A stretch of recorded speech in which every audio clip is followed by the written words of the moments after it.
Every year, they would go and talk to the sales team. They'd go to these events. They'd light up intent data like a Christmas tree, but they're never buying. If you have prospects you believe are a good fit and you're not winning those deals, why? You're not going to find that answer in HubSpot. So the go-to-market consultant puts this website in front of this ideal buyer and they hate it. And the other sales team was just like struggling. They couldn't get it together. And that is a transfer of knowledge type problem. The close loss might be more that this is how you tripped the finish line. But it's like, am I bad data or is it bad execution?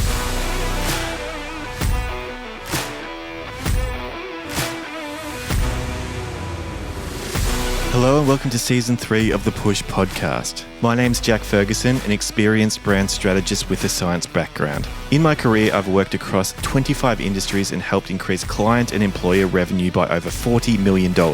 I will be your host. This season of the podcast is essential listening for marketers looking to better sell their strategies to stakeholders, get client buy-in, and keep internal teams engaged. Thanks for being here, and don't forget to subscribe on whatever platform you're listening on. Hello and welcome to Season 3, Episode 70 of the Push Podcast. Today's episode features a guest, Ryan Gibson, who dialed in all the way from Canada. If you're unfamiliar with Ryan, he's a market and buyer researcher who spent 24 years in business development and marketing across multiple industries, including hospitality and franchising. He had a 3-year stint where he was a reporter at CBC, the Canadian Broadcasting Corporation, which is basically Canada's version of Australia's ABC. And now he's a market and buyer researcher for small to mid-market companies under his own consultancy, Content Lift. This episode is great fun. Ryan has a lot of interesting points of view and stories, so let's bring him in. Hello, Ryan. How are you doing today? I am doing great. How are you? I'm very well, thank you. Thank you for joining me from the other side of the world in sunny Canada. Yeah. Actually, a little rainy, sunny and rainy, but it's warm now. We're in the warm part of the season, so it's nice. A little while ago now, we just started chatting about some things. I noticed you on LinkedIn, and these days feels there's not a whole lot of quality on there from my perspective. There's a lot of churn and burn. And I just noticed a lot of the things you were saying I was actually interested in reading. So naturally, that's going to get my attention. And we got chatting and we thought, why not do an episode? But basically, we talked about that moment of when a problem is an execution problem within a GTM system, or it's a market understanding problem. And certainly in my experience, 95+% of the time that I've come across a company, it's execution that's blamed. And as soon as you told me this is something that you haven't spoken about before, I leaped at the opportunity. Cool. Where do you want to start? I've got a lot to say. Yeah. So I reckon what would be good is if you start off by sharing an example of a story where the market understanding actually was the problem. And not the execution. Because, again, the execution side of the story gets told all the time. But if you can share a story about what you've seen and what happened. Yeah, I have a few.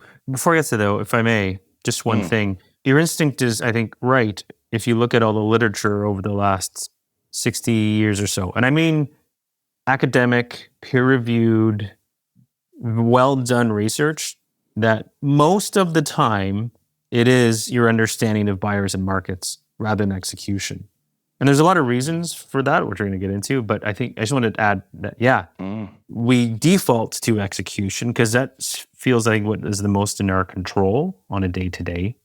But that's not what the evidence bears out over the last decades about what the causalities are. Yeah. So we can get to that in a sec, but I've been in software most of my career for the last 15 years, and now as a researcher, I focus a lot of my business on software, especially mid-market, small, and depending on where you define mid-market. There's a company I worked for years called Rewind. Rewind started out as a backup and recovery application for Shopify stores. Quick pitches, you have a Shopify store, data can get deleted quickly, like product listings, photos, and so on. Rewind was an underlayer that would help the store recover its data quickly. They built a really good business off that. They were looking to grow, like a lot of businesses do, after they got to about 5-6 million ARR in USD. And there's a few ways you can do that. You can build more things, or you can buy some things. They wanted to buy some things, and they bought a software application that mimicked what they did, but for GitHub, the largest code repository on the planet. So the thought process along the go-to-market team was, great, we just go out with the same messaging because the value proposition is exactly the same. And when they spoke to the team that built the software, like, well, yeah, here's the buyer. And with many companies who tried to expand into new markets, it did not go well. In fact, it was crickets for a lot of their outbound. Sales teams were struggling to book calls. And when they did, people were struggling to understand why this software would work for them. Marketing was not landing. Channels were really stagnating. So I got called in to figure it out. And the short of it was they had the buyer wrong. The economic, like the person who owned the pain and understood why this thing would be valuable. We can dig into that. But had they continued the course, they were basically selling into the wrong market, the wrong buyer. And without fixing that, they would have just kept burning their cash, right? Their run rate would have just kept dwindling, or the burn rate, I should say. So, yeah, we can dig more into that if you want, Jack. Yeah, but that's like if you could, one core example. So one of the big light bulb moment, I know because I did the work, is we went through, you go through your CRMs, right? Or whatever database you have. And we looked at the commonalities of who they believed the ideal buyer was, which they said was software developers, senior software developers. Makes sense. It's GitHub. You would think you would start with them. But the reality was when you spoke to these people, they were early adopters. They were the edge cases. They saw value where the rest of their peers did not. And much of the rationale that software developers had was, well, I'm just one developer, I'm one software engineer out of a team of 300. I own this part of the code base and I'm just cloning it onto my laptop anyway. Who cares? Right? Like they were just indifferent. It was, as we sometimes say, a vitamin in the business world. Not a painkiller. Not a painkiller. Yeah. But the person who did see it as a painkiller was hiding in the CRM just at a smaller deal size or like in smaller amount of population. It was IT directors. And when I spoke to the first few directors of IT, it is the first time I'd ever heard the term disaster recovery strategy. I had no idea what that was. I'd never worked in IT. I've been spending my last few years in the Shopify world. For those who are not familiar, a disaster recovery strategy is what an IT operations team or maybe a DevOps team has in place. So all the data that they lose instantly comes back. And they use the word strategy on that term because they actually will audit it twice a year and determine how much money they want to invest into this data recovery strategy. So if I go back to this IT director I'm talking to, they say, well, you know what? Now I oversee the operations of 300 software developers who are all using GitHub. The executive function and the chief technical officer really don't want anything to happen to this code base. They want uptime that's completely reliable, and they want the data to be accessible at all times. So during our last strategy meeting, we decided GitHub was now an operational tool that needed an extra level of redundancy. I went into Google, I found Rewind, and I bought it. It was such a painkiller because I didn't want to deal with all the 300 IT tickets that were to come in if something got nuked. All we did was walk across the hall, but it was a lack of understanding the buyer, the market, and the operational needs and the catalysts of change, right? It wasn't, we need another case study. It was like we fundamentally misread the market. Those are very different things.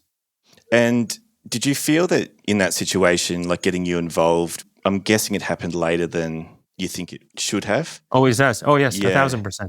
But, and that, like, that's a whole other world unto itself, right? Because you're talking about market entry or startups, right? And founders often are mostly right about things they believe to be true. But the challenge is it's from the outside, it's from the inside looking out. And they often don't have a full operating picture of what they need to understand to actually sell into a market. Like I teach customer discovery at an incubator here in Ottawa. I've been teaching it for 3 years now. I worked with over 200 early stage startups. And they often just think that their idea and product in and of itself is enough to understand the market. I solve my own problem. But if you don't understand how all the various ways that a problem can manifest in various business models and markets and roles, responsibilities, and all the external factors that are causing change within their environments, you are going to be rolling the dice at high risk that your startup's going to get off the ground. There's a lot of good data that says without any type of really strong market understanding, your odds of go-to-market success are basically a coin flip. Wow. Okay. And is that the odds you want to be, or you have to ask yourself, am I comfortable with those odds? Or another way I ask founders in early stage startups and even some mid-market, like, how do you know what you're saying is true? Show me. And most can't, because they'll point to CRM data and lagging indicators of performance, but that's not acknowledgement of understanding and getting into the brains of buyers where decisions are made. Man, I'm starting to go off a little bit, so I want to make sure that I stay. No, that's good. I'm actually want to know more about that now. So what would be a good answer in that case? Like, how does someone know that they've got a good understanding? What are more the leading indicators there? Well, some of it is still performance-based. So low pipeline is either like a lack of winnable opportunities. It can be dwindling pipeline. It can be sort of what I mentioned with the rewind example, wrong buyers. Win rates are, let's just say 20% or below or dropping. Different industries will have different win rate benchmarks. You got to sort of do your own. Like service-based businesses usually have higher win rates than, say, software. That said, if you have prospects you believe are a good fit and you're not winning those deals, why? You're not going to find that answer in HubSpot.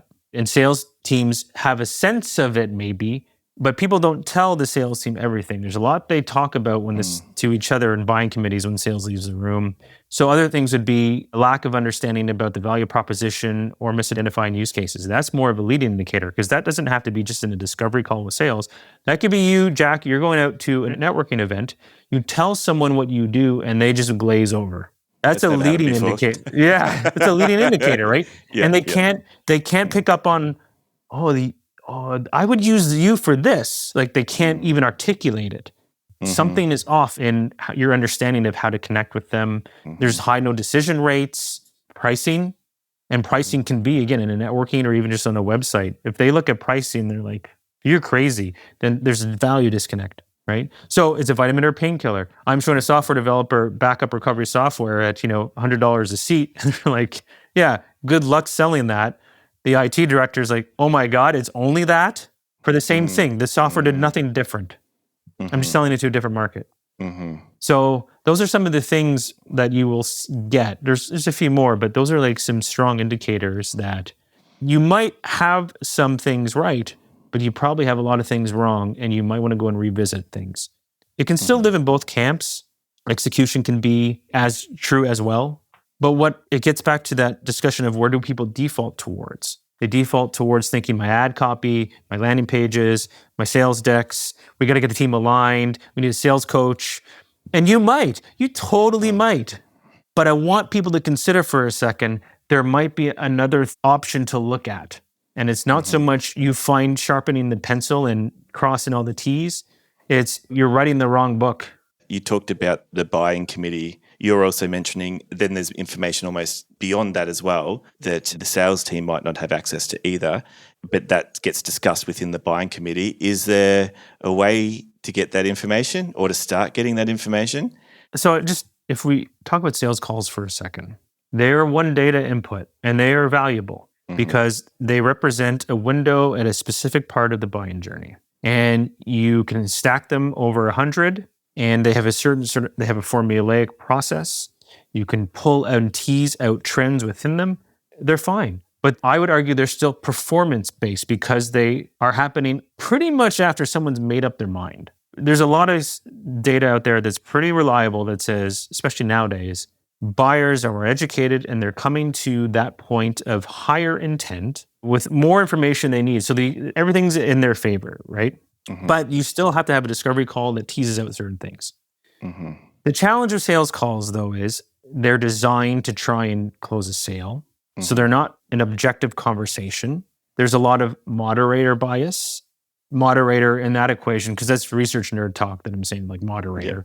So that's the salesperson because they have a goal in mind. And some salespeople can get away from that where they're very objective and they have very open-ended discovery, but most struggle with that. So the biases guide and lead the conversation. There's social desirability bias on the other side. They don't want to be disliked, but they also are they're covering their cards, right? Let me give you a really life example. You like stories. I'll tell you a good Love one. stories. So I did a project a few weeks ago for an enterprise software company, large enterprise. We're talking like incumbent. They're in the managed service provider space. They're like the Salesforce of the MSP space, okay? Like big company. And they were trying to understand at their size why people would switch to them. And one of the glaring things that we discovered, and a lot of people who deal with large grade enterprise contracts will probably recognize this, especially technical buyers. Most people were considering change, but not do anything over years because the perceived risk of change, so ripping and replacing such a vital piece, it's like, say you had to rip out Salesforce tomorrow and move to HubSpot. Like that is a huge lift. So think of that equivalency. So you're ripping out this large utility that is so vital for operations and then having to go into something new. What a crazy risk. There's like 12 people involved in that decision in these companies, right? So some people were just resting on the status quo. And every year they would go and talk to the sales team, they'd go to these events, like they'd light up intent data like a Christmas tree, but they're never buying. They're stuck in a state of paralysis. They're doing nothing because they're like, well, no, it's too risky to switch. So those are the things, Jack, you'll never hear from a salesperson. They won't say this to a sales team because they have this camaraderie and this relationship. Maybe some of it will come out. Oh yeah, they'll think of it next year. No, they're not. They're only going to switch when something forces them to switch, external of their personal preferences. So yes, there's a lot that sales teams don't hear. It's not that the data they get isn't valuable. It's just one piece of a puzzle. Yeah. So can you take us back? How do we get the other pieces of the puzzle? Well, see, I do market research, so it's very self-serving to say that's what I do. But like do what I do. But I think you have to have a holistic approach, to be honest, right? When I started in B2B franchising, but I had to build the marketplace for franchises to succeed. So I worked for a chain of coffee shops and I did all the research, right? I owned consumer research, store design research, product research, everything. And I would even go into the stores of my competitors. I'd pretend I was there as a customer. I'd talk to customers about like how they're buying it. I'd be like, isn't this place great? And I'd totally lie. I just need to understand how they think, right? It's because it's not about the features, and marketing for me is not about like the features per se. It's about understanding the market and buyer dynamics, right? And how do we influence a subset of people to choose X over Y. But if you don't understand how they think about these things, you're going to really struggle to spend money on go-to-market functions to influence them. It's just how it is. So I took that approach throughout my B2B career. And when I went to the software world, I felt like a fish out of water because here I am trying to understand every nook and cranny of our buyers' worlds, and I'm just getting like glazed over looks.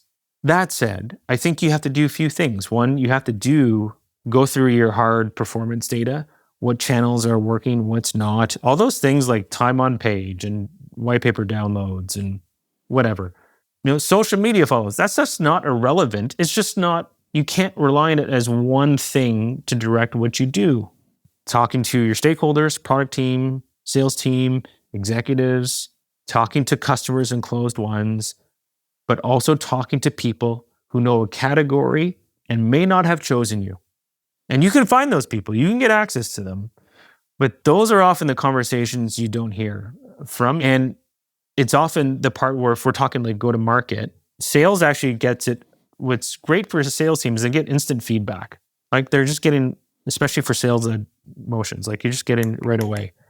For marketers, which is where I grew up in the marketing world, you are trying to influence people years out with almost no instant feedback. You know how hard that is? So you have to really, you have to get in their brains, right? About what would be happening in their world for them to look at change. And if you can't answer that question as a go-to-market team, you're going to struggle. One more story. So like when I was at Rewind, I was the one of the marketers that would go to the sales team meetings because I wanted to hear everything that was happening. And the CEO at the time asked one of the account executives on a deal, why are they here now and why us? And the salesperson couldn't answer it. Not because they weren't smart, not because they didn't care. It's just not where their brain was going. But that's the ultimate question. Why us? Why now? I don't mean like the Simon Sinek why us. I mean like what's No, I get it. happening in the business model to like make them want to do something different and invest time and money into do something different. So no offense to Simon Sinek. I just like, it's like... No, that's okay. I don't really go with the start with why thing. I've never really jumped on board that trend. Fair. I don't think people buy. I think about that sometimes. It's like a chair. I don't think anyone cares why someone created the chair. I think they just want the chair when they buy it. But they want to have a seat. Yeah.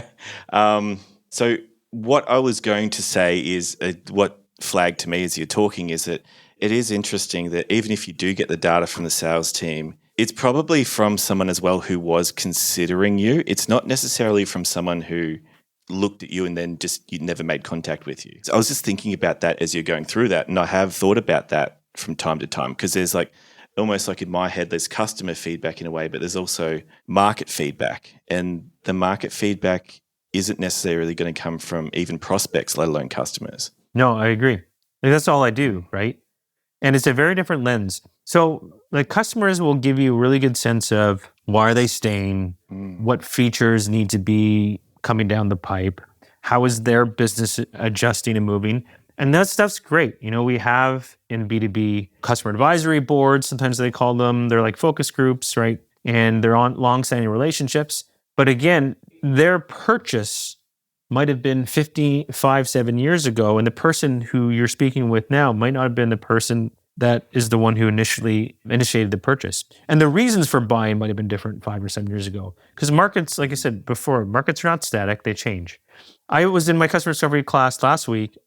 One of the students said, they're a bit older, right? So they're, probably, they looked about late 50s, early 60s, and they said, we were one of the first companies to have QR codes and like try and sell them, like first technology. Said no one wanted to buy them. And then COVID happened and every restaurant had one as their menu, right? The pandemic. There's all these things that force us to make change. So customers are good about getting you like the business and like quick access, but they're not often really good at helping you understand why would someone not choose you? What new competitors are coming up?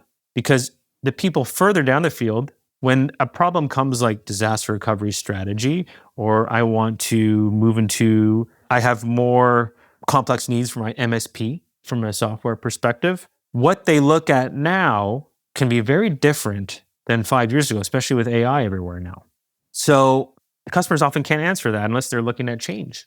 Prospects in the pipe, they can give you a sense of who is in the consideration set if they're telling you the truth about the value they weight and the perceived risks.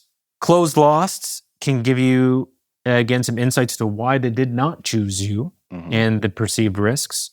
What I do is a bit of closed loss, but often I will get people who can speak to a category. And I've done that. I've gotten people who will say, I want to talk about this problem.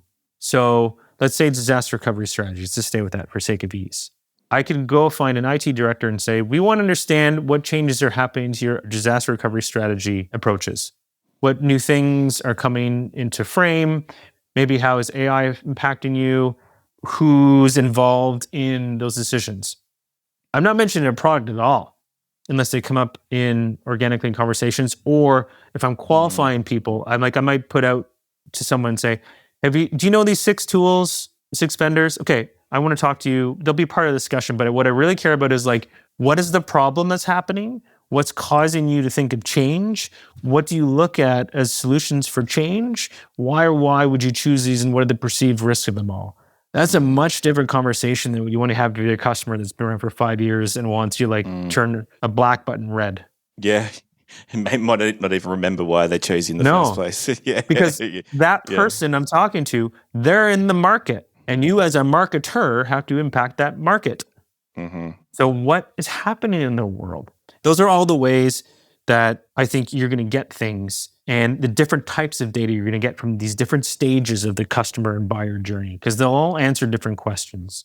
Yeah, I think it's so useful. It's like the closed loss part tells you it's a story for the last 20%, but you're not actually getting the story of the initial 80%. The closed loss might be more that this is how you tripped at the finish line a bit more. Yeah, 100%. And again, I want to impart on people, it's not that I don't think you should do them or pick one over the other.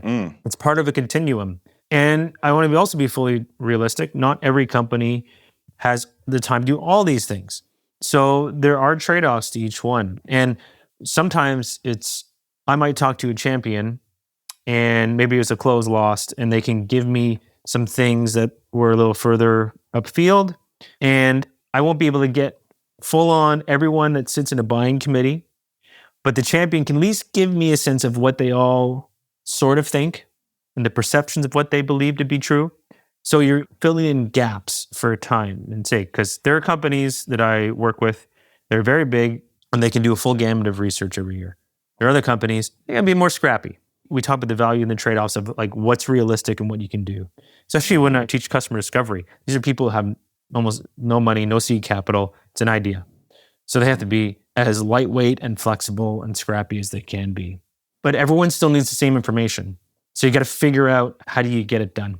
Right. Yeah. Because I know that you do some work with startups as well. And I've spent a bit of time in that scene. And this is perhaps interesting to small businesses too, who may not have done a whole lot of research previously. But what do you say to them? Because I guess that is bringing in the resources and the time in market, the brand power, brand awareness, that type of thing. It's nothing at this point. Whereas a bigger incumbent, the rules are a bit different with a bigger brand, obviously. Yeah, absolutely. What do you say to them? Because as we know, entrepreneurs can be a bit headstrong and can, think that their baby isn't ugly. And it's not as ugly. You love it too much. That's usually what it is, right? When you ask, like, what do I say to them? Do you mean they still get the things they need if they don't have the access and resources like a large established brand? Is that what you're... Yeah, like what do they do about it? If you're someone who's got a smaller business or you're starting, what do you prioritize at that point? Because the problem's still the same. You can't go, oh, well, I'm a small company, so I can't do that, as if the world kind of goes, oh, no worries. Well, we'll just give you a heap of customers. You don't have to do market research because you're a small company and the rules are different for you. It's like, no, the world's the same, but you just have less resources. Well, I think you still want to go through the list of things that I talked about, which I'm happy to share with you. I don't know how you share things out to your audience, but maybe I'll give it to you after. But it's like, am I bad data or is it bad execution, right? So you sort of have to figure that part out first, and it can be both. So you got to figure out, what do I need to do first? What am I trying to achieve? Like the elements of research design are, what do I want to do in the business? What knowledge do I have? What knowledge do I need to then do the thing I want to do in the business? What's the method and how much time and money do I have, right? Like I'm being very sort of like quick with it, but that's in essence what it is. So once you figure out, let's just say my problem is I need to go understand the market a little better. Let's just say that's the problem. Not like my ad copy needs to be better, which maybe it might, but let's just say it's bad data, bad market understanding. There's a few things you can do, especially if your resources are limited. I think qualitative should always be the default over quantitative.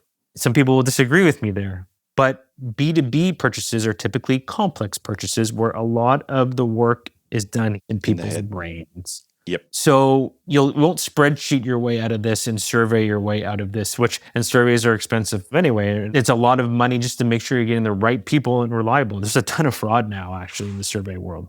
And you want to make sure that you have good in-depth conversations with the right people to answer the questions you need to answer. That said, AI can do some heavy lifting for you now. I use it a ton of my work for the thematic analysis, but I use it for a lot of the smaller companies and startups that come in just to sort of level set things, directionally push against some of my assumptions. What am I thinking of in ways that, maybe I'm lacking some rigor in my thought process? Because I don't believe it's that we don't know everything. It's just there's things we're missing, right? Or like we're wrong. We want to fill in gaps. So you can use AI to get to do a few things. And if you have limited budget and resources for, all those various sort of entry points I talked about, well, if you have a few customers, it's a good place to start. If you have a few prospects that maybe have not bought, that's a good place to start. And then you can go out to networking events. You can go out to your network. You and I are LinkedIn. And I know you said like the quality of posts these days are a little less. Sure, I don't disagree with that. But LinkedIn's still great for networking. Like you can reach out. That's how we started talking, right? So as long as you do it in earnest and it's not you just trying to pitch slap someone like, you want to buy my thing? Like it's not going to work. So you can use your network to say, hey, Jack, I went through your connections. I saw Susan. Susan does this. I would really love just to talk to her about her life. but as this business professional who does this, or how these problems manifest in her world. That is different than what I do as a market researcher, where a mid-market company pays me X number of dollars to go find these people and run all the interviews and hand over a report, which is, I'm on the low end. There are some people that what I just talked about is $60,000, $70,000 of work. So I think you can get scrappy, and you don't need to talk to a dozen people. You can talk to like 2 or 3 in each of those buckets if you can get them. That's it. Just be really concise with like, what do you want to talk about? Very specific. It's flagged something as well, which I'm actually really interested to get your take on it, because I do think that it would be useful for most companies at most times to have at least a little bit of effort, resources, if you want to call it, going into market understanding. But a lot, in my experience, a lot have zero going into it.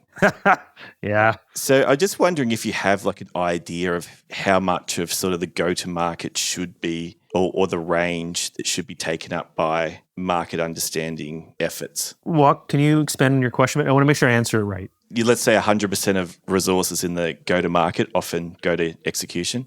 Oh, okay. That's a good question. Do you have a percentage range, I guess, that you think should go into market understanding? And also, should there always be something going into market understanding? Should there always be some resources going into that? Not necessarily a lot, but some. That's an interesting question because I've never thought of it that way. What I have always looked at is what percentage of revenue should just go into go-to-market. Some benchmarks around that.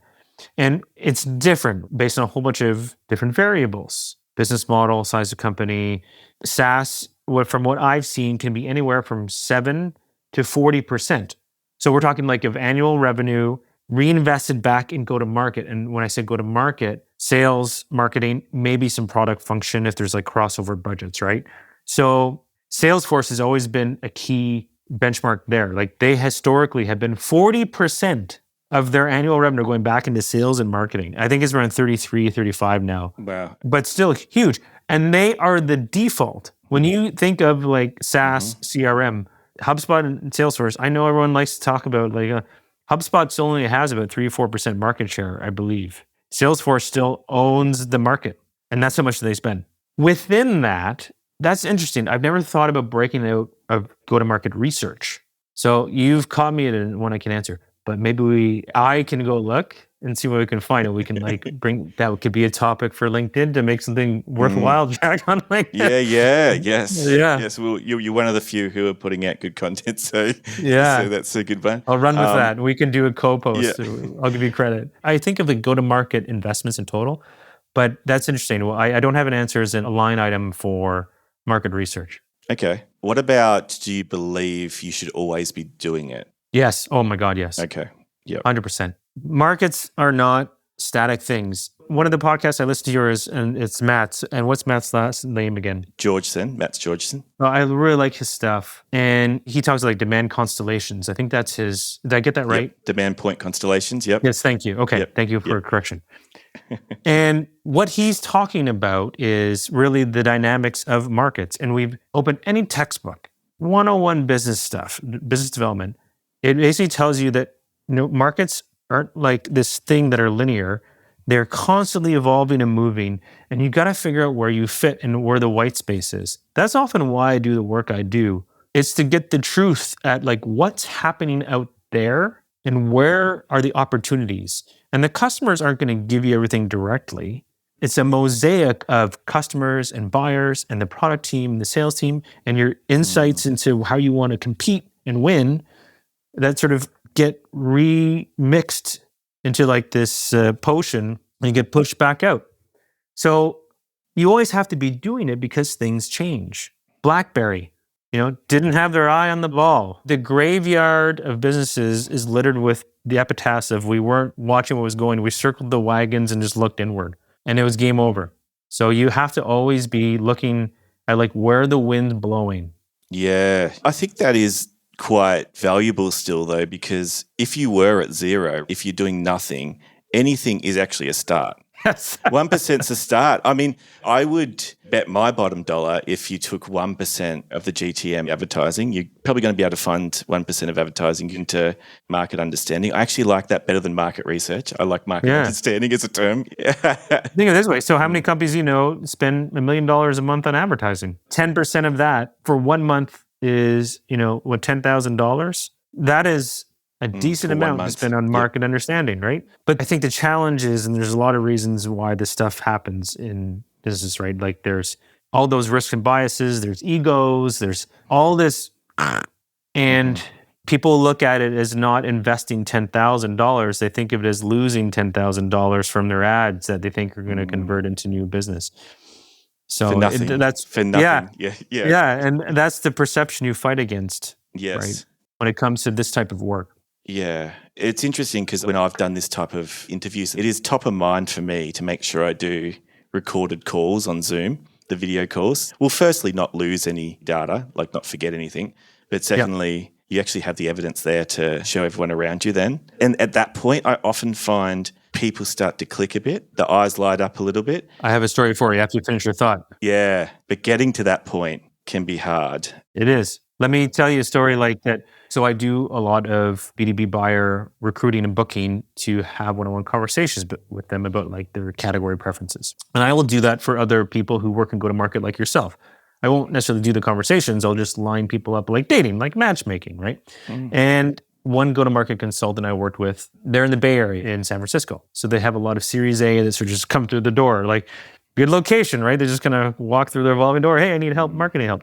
So they got hooked up with a founding team that came from a very large accounting software vendor. They wanted to build their own stripped down version, AI version of this accounting software to compete in the market.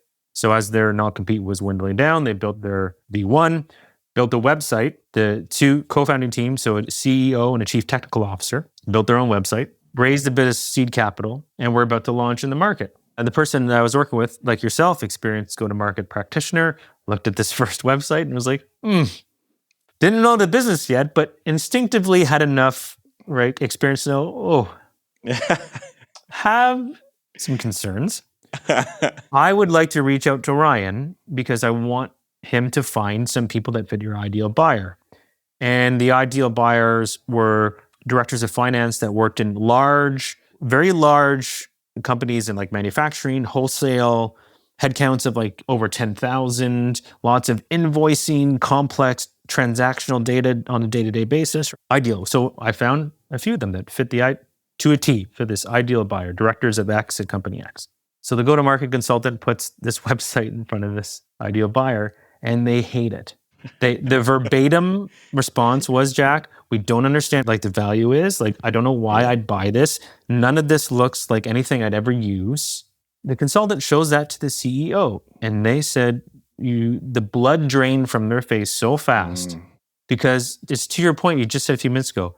The video was what showed them the truth. Like it broke through the fog of their ugly baby, to use your call back to your former term. But to their credit, then they started making changes. Because it's not that they'd built something that wasn't going to work, it's because they just didn't understand how these people thought about their options in the market. Right? They had to totally change how they presented the value proposition and they positioned it in the market against everything else. And the risks, that's a big one. Most B2B purchases are filtered through the lens of perceived risk. I talked about it in the enterprise one. What is the perceived risks they have with the thing you sell? If you can't answer that, then there's a lot that they're going to make up in their mind to fill in those gaps. Another thing on LinkedIn that I did see that I thought was good was I saw someone refer to that as risk-adjusted value instead of value. And I thought that was actually, I like that term too. It's not just the gain, it's the risk as well that you need to consider when making one of those purchases. Yeah, because B2B is the only one where you can get fired. Yes. You can. Yes. Now, if I'm buying like a calendar scheduler on my own discretionary budget, it's probably going to be fine. But some of the examples I've given, the average contract values for these are hundreds, if not maybe $1 million a year. You make the wrong choice, that could be your job on the line. So there's a huge perceived risk to making the wrong choice, and why politics gets in the mix and people dig in and they're like, right? So there's lots that happens Yep. outside of that sales call that I talked about that's going on in their brains that you still have to try and influence somehow. And if you don't understand what those things are and extracting from them, you won't be able to influence their thought process. And I'm also, I don't usually do this, but thinking on the fly a little bit, like for an Let's do it. internal marketer. Let's live on the edge, Jack. For an internal marketer to be able to contract something like you and sell that in internally, maybe trying to get one or two of those recorded video meetings themselves, Yeah. Might get the ball rolling. It does often. Yep. Yeah. Because it depends on, it gets back to the resources thing. There are companies I work with where what I do already exists as a line item. And I'm working with a company right now, mid-market software company out of the UK, and full market research package, quant work too. I'm working with a really smart person who worked for Shopify out of Toronto. And they're like, yep, here we go. You fit here. But there's smaller companies where they look at what I do and they're like, whoa, right? But that's okay, because I understand why they have that why they have that risk perception, what it would take for them to help. And that is one of those things, because they can just get one or two conversations and that gets put in front of the people they need to convince. It makes all the world a difference, right? There was this really interesting someone's from Amazon years ago. I saw it and I couldn't find it, but it was an interview at Amazon when there's a tie about a decision based on all quant data. Qualitative anecdotes are what they use to break the tie. Wow. Okay. Yeah. Do you have an example of that? Do you remember an example they used? Yeah. So like I see a lot of my work, right? So, there's companies that want to invest in new markets or pull back or do XYZ, and they're like this, and they have all the data tells us this, and the sales team hears this. So they bring in the voice of the customers or the buyers of the markets to like say, well, this is what we want, and this is how we think about these things in the market. So that's like what I mean by, or a customer advisory board. You just bring an idea to them. Say the product team and the sales team wants this, and the product team doesn't want to build it, or the product team wants to build this, and the sales team says that's going to sell. You bring it to them in a way that it's objective and not leading them, and they break the tie, right? Yeah, right. Because they'll tell you whether they'll buy something or not. Okay. That's super useful as well. I just wonder if we could touch on an example of where we've talked about market understanding a lot, but what about when that was actually okay and it's actually execution? Oh, yeah. That was the problem instead. I don't know if we talked that story because I have one. No, we haven't. When I was running in-house marketing years ago now, it was for a company that was actually a hardware software play in the construction world. And it was a very interesting technology. So they're named Geotech. And they're here in Ottawa, where I am. And it's sensors that attach to the rebar. And with Bluetooth technology, you can gauge the concrete curing in real time with those Bluetooth sensors through your phone. It was like so advanced, the technology, like it was at the time. We realized we didn't understand the buyer. Our top salesperson was crushing it. Like they were closing 90% of their deals, bringing in 50% of the revenue. And the other sales team was just like struggling. Like they couldn't get it together. And that is a transfer of knowledge type problem. That's all that is, because this one salesperson, they just know how to navigate that world and they see the value, but they can deal with like the perceived risks and the objections and who the economic buyers are, how to sell it, all that stuff. We didn't have case studies for the economic buyer. We had the user, like the user was represented in all our marketing, but it was a different economic buyer who had the purse strings and made the final decision. There was nothing in our marketing to speak to them, even though we knew they existed and they were part of the process. So there's still, like I said, I said earlier, they sort of bleed into each other and you can have both. So there's still like a lack of understanding there, but it wasn't that we were completely operating blind. No one just put pen to paper yet about the stuff we needed to know. So that's a really good example where a conversation with the salesperson to then put it out into sales playbooks and maybe some ad copy and stuff in a case study worked real well. But if it had been the case that all the reps were struggling and we were losing deals at a very low rate, people were coming in but never coming back, even though they fit that profile we thought should be buying, we've missed something. You have to be really certain that you've got it down lock, because I mentioned before, there's 6 decades of data that shows you it's often your market understanding, though, that's still going to be the problem over execution. Yeah, How much right. you have to do of each could change. Like Yep. I said, I did a little bit of actually having to go to economic buyer and talk to them a bit more, but we knew they were there. Someone just had to go do it and get it done. It's like you're in the ballpark there and needed to Yeah. polish almost, but Yeah. But it's different yeah. than that rewind example where yeah. there was a whole other buyer that we just weren't even communicating at all.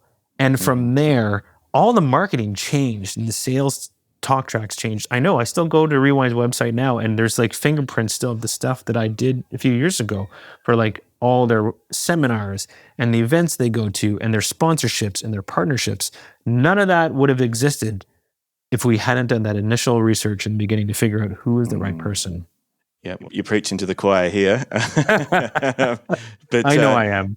I am conscious of time. I'm sorry I've kept you a long time. I could ask questions all No, night. no, I've got one more if you don't mind before we wrap up. But you were mentioning change before, and I was thinking about that in terms of buyer's journey, someone making a buying decision, a buying committee making a buying decision.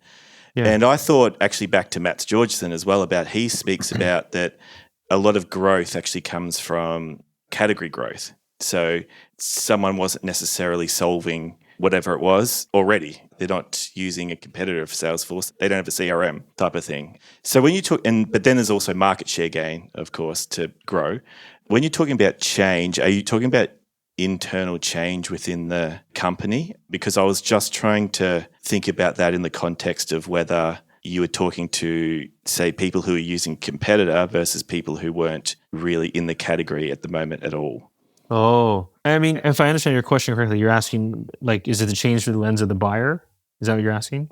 Yeah, and I guess what's the extent of that change you're referring to, whether it's changing out a like-for-like thing, software for a better mousetrap, or is it we haven't done this before and now we're going to do it? It can be both, right? Yeah. And it depends on the nature of that company, right? Even that Rewind example, there were people who had been running disaster recovery strategies for decades. There are people who had never done it before. I always look at things in the terms of processes, right?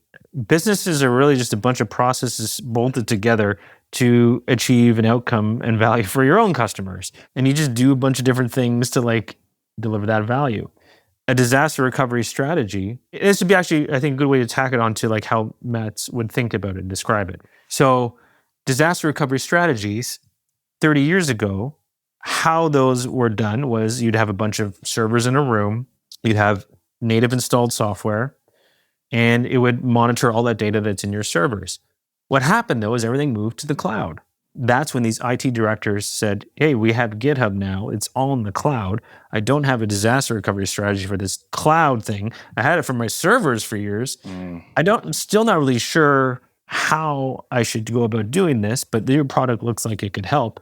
Not only that, we realized, like a lot of other people in that space, the way you do it now, disaster recovery, has actually changed as well. So that alone changed then the product lines that people look at. People will still look at, okay, I have to run my disaster recovery strategy. I can do it in-house this way, or I can use this off-the-shelf thing. I can use this enterprise thing. I can do nothing. For a lot of buyers, do nothing is a reasonable choice. Status quo is what we often call it. In their minds, that's the best choice for all these reasons. Do nothing. Yeah. So I hope I'm answering the question, but I think you have to go understand what that would be, I think, from your buyers. Are they new? Are they looking to rip out something and put something of similar nature in? Mm-hmm. There are people now that are looking at AI solutions to rip out old enterprise solutions, but there's a perceived risk in that. And a lot of them are not moving to those for reasons that they say to you and don't say to you. So I think you just have to understand the world of options that people consider when a problem presents itself or a process needs to be improved. Mm-hmm. And if you understand the litany of options and how they think about them and the perceptions of those options, you'll be much further ahead in your go-to-market investments and operations, trying to get into those markets. And whether it's a growing category like AI is now, or, you're trying to carve out new market share in new ways. All right. I think that's a very concise answer for what I was looking for. So okay, good. Yeah, much appreciated there. That's my pleasure. That's awesome. But I know that it's getting quite late over there for you. So We could wrap up now, but do you want to tell the listeners how they could get in touch with you if they wanted to work with you? And Absolutely. I'll link to you on LinkedIn, and I'll encourage people to actually read what you've got to say because it's good. I appreciate that. So I run Content Lift, which the name is a little strange. People always say, you run content? No. That might have to change one day. Who knows? But what I do is I help people understand markets and buyers and get market truths and buyer truths is sort of how I phrase it. Market understanding. I know you like that term. And how I do that is all through one-on-one interviews. And I can either do them for companies, like I just mentioned. I will do full qualitative market research projects about like how people buy and what they care about. Or I can find buyers that match your ideal customer, and I can book them with other go-to-market teams, sales, marketers, consultants, so they can do that type of work as well. I love it. This is not where I expected to be in the last 5 years. I thought I was going to be doing more traditional marketing practitioner work, right? And like consulting and content and copy. And I've just sort of fallen in love with this work. So I love it. It brings me joy, as they say. So happy. Find me on LinkedIn. I have a website, Content Left. Feel free to answer. I answer all my DMs and emails. And I think people will, if they follow you on LinkedIn, they'll see the thinking that actually can go into questions and buyer understanding and all this, because you certainly share a lot of good information around that. And, you can see the actual levels to this, because a useless question to the right person still probably going to give you a pretty useless answer. So, the questions themselves, there's almost an art to that, the asking the right question. There is. But I just have practice. I believe it's like anything. People can do what I do. It just takes some practice. But I'm here to help if they want to get better in a shorter time frame than the length of time it took me. I've got a pharmacy background, believe it or not. My saying's like diagnosis over prescription. And it's not that prescription doesn't matter, but especially in the go-to-market world, they're obsessed with prescription. It's like bring back diagnostics. Let's get the lay of the land. Now you're preaching to the choir, so... Yeah. But thank you so much, Ryan. Thanks for taking the time. I know it's late for you. No, it's great. I love talking about this stuff. I enjoy it. So thank you for inviting me. And thank you for having faith I could bring something. Oh, yeah. You brought a lot. So much appreciated. Thanks for listening to this episode of the Push Podcast. Please remember to subscribe, and if you are enjoying the episodes, please leave a review of the podcast on your platform of choice.